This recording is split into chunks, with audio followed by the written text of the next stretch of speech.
Hello, everybody, and thank you for tuning in to the Liberty Report.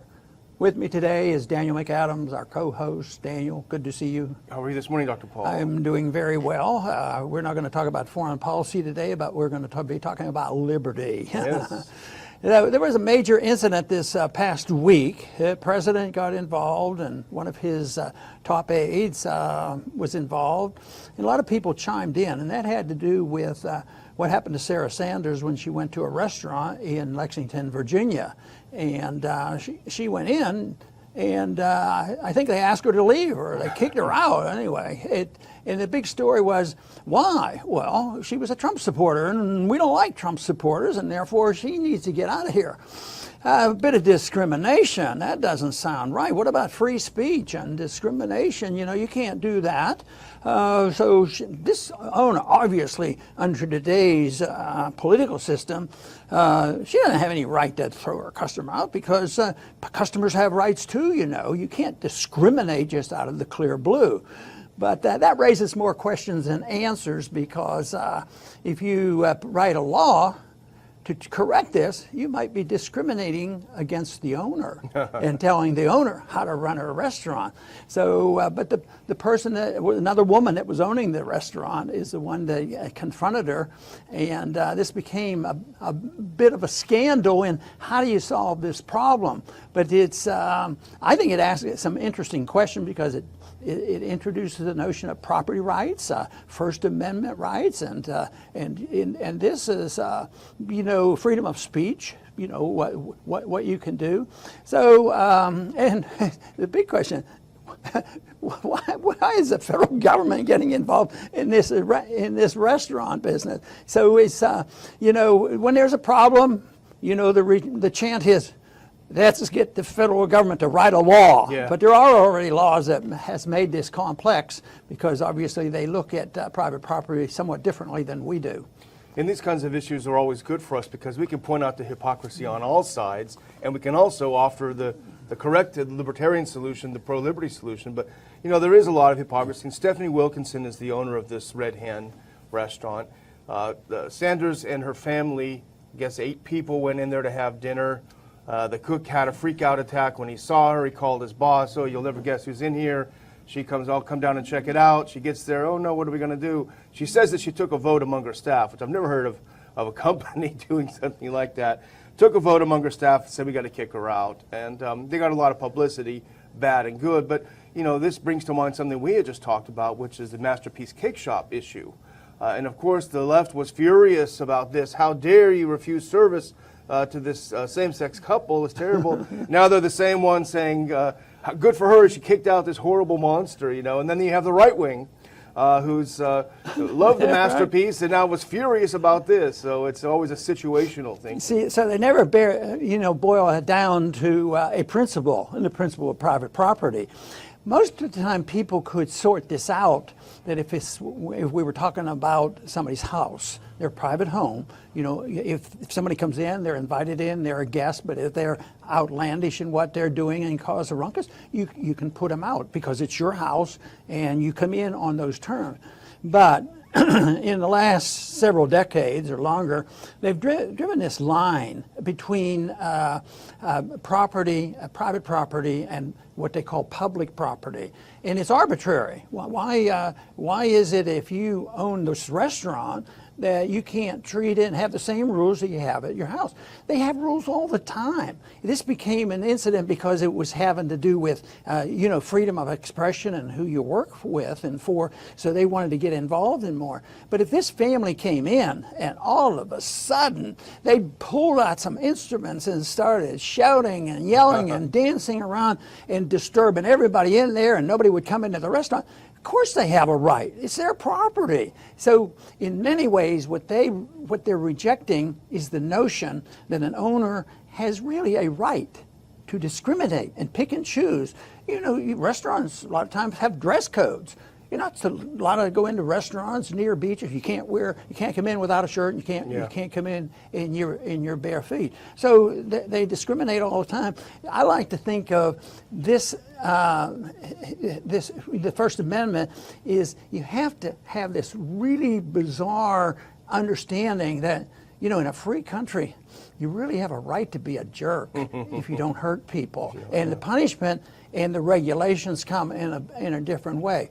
So what's the regulation here? She owns the property and she throws this couple, you know, this group out. Well, what's going to happen? Right now, I don't think there are many Republicans going into her restaurant. And Lexington's probably a pretty conservative district. And but she addressed that. The owner addressed that and said, yeah, but there's sometimes you really have to stand up for principle, and that's why she had to do this. And that is this driving dislike that verges on hatred toward Trump. It justifies anything. We try to balance it out and say when Trump does something that we like, say in Korea, we mention it. But if we don't like what he's doing in Iran, we mention it. But no, this is something that they do, and they just think that I think that the hatred of Trump drives these people to do things that they wouldn't do. Like in the cake incident, they don't have a basic principle that they work on. It's arbitrary. Well, under these circumstances, we do this. On those circumstances, we do something else. And we can dislike this woman's philosophy and think that it's really ridiculous and petty to kick someone out because you don't like the person they work for political reasons. But in a way, you have to admire the fact that she stood up for her property rights and said, this is my restaurant, I don't want to serve you. But the problem is, and I may be wrong, but I bet if you asked her, she probably would support forcing that cake baker to bake the cake for the couple. So it's a situational thing. But you know, here's a funny thing. As predictable, the Washington Post is trying to come to some conclusion about it. They had an article the other day, did the red hen violate Sarah Huckabee Sanders' rights when it kicked her out? And they had all kinds of human rights lawyers and everyone. But they concluded, no problem. She's powerful, white, and heterosexual, so she can't be discriminated against, was their conclusion. Right.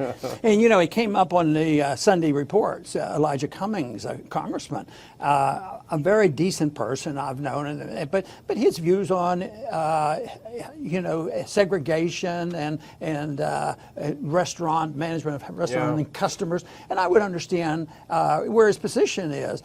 But he touched on, you know, the real reason. He was being more consistent because he understood, he stood with the Republicans and said, she shouldn't be thrown out. Yeah. And he was right from his viewpoint. He at least was consistent.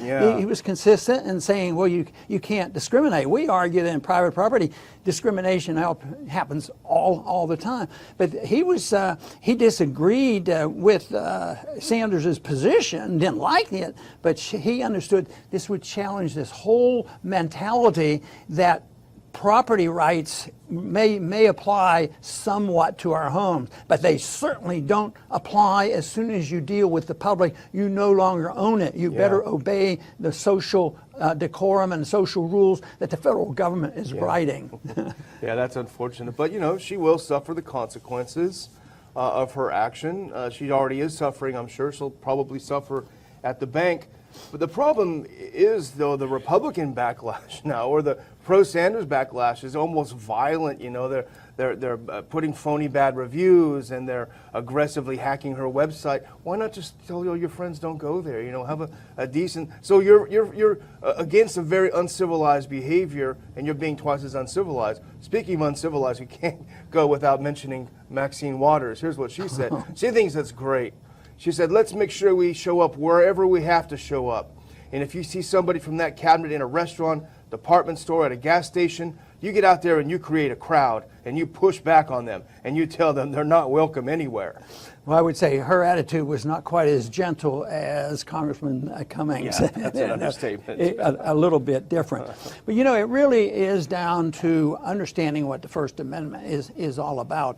Because I mentioned that I think it means you have a right to be a jerk and do dumb things, and the market will handle it, you know, as long as you're not hurting people. But you have a right to protect your house and your property, your church, your synagogue, your mosque, all this. You have a right to do this. But think of all the terrible things that happens in some people's houses. Think of what happens when you have intellectual freedom. They conspire for promoting communism and fascism and all these kind of things, but we still respect freedom of speech. And the same way on religion. A lot of nasty stuff has occurred when it morphs over into theocracy, and, Yeah. and there's the religious element controls the government, but you don't throw everything out. But people can't handle this decision making when it comes to commercial. They can maybe with in intellectuals matter, but even that's getting bad. So sometimes what they'll do is the PC people come in. They say, oh, well, we still believe in the First Amendment, but what we need to do is just show them that what they're saying is bad. But that gets morphs over to people losing jobs and all kinds of things that are happening. Yeah. Well, I would just conclude by saying the market is a great thing. It's about human action and how humans behave. And the market will regulate even, as you say, jerky behavior. No, and that is true. You know, most of these problems can be solved with, first, for the most part, the federal government need not be involved in this. It wasn't meant to be that. And the second thing is people have to understand what property is meant to be. It's supposed to be private. And if you don't endorse that, you can't solve these problems, and you're over in the socialist authoritarian camp. So the other thing that must go along with this is voluntary associations, both social and economic. Some people believe it in religious and intellectually, but not on economics. You can't have any voluntarism there. Everything should be voluntary and nonviolent, and property rights, understood, and promises and contracts should be respected. You can solve all these problems. All this other nonsense, and Daniel pointed out so well, the left and the right, how they come about. If they would stick to a principle like this, these problems wouldn't even be discussed. They wouldn't appear. But the monstrosity of government intervention that we have now in the courts and in social media and with the federal government and all these rules and regulations, then we get to the point where they have this big debate between right and left on what do you do with a problem like this. And then you find out the right has been on both sides and the left has been on both sides. So we suggest take a look at the position of those of us who believe in non-intervention.